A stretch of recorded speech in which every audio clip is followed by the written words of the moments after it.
কালকে যে মুহূর্তে বিমানটা আসছিল এত জোরে একটা সাউন্ড হচ্ছিল, এমন সাউন্ড আমি আমার জীবনে কখনো শুনি নাই।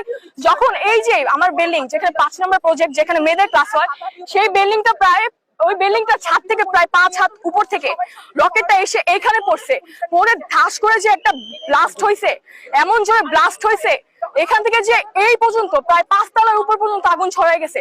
ছড়াই যাওয়ার পর এখান থেকে যে একটা হাওয়া আসছে আমরা অনুভূতি করতে পারছি যে যখন একটা বিমান পড়ে তখন এটা তাপমাত্রা কত থাকে, 1500 ডিগ্রি সেলসিয়াসের উপরে তাপমাত্রা থাকে। সেখানে বাচ্চাগুলা চারদিকের আশেপাশের স্টুডেন্টরা যারা দূরবর্তী ছিল তাদের শরীরে চামড়া বার্ন হয়ে গেছে। সেখানে ভিতরের বাচ্চাগুলোর কি অবস্থা থাকবে।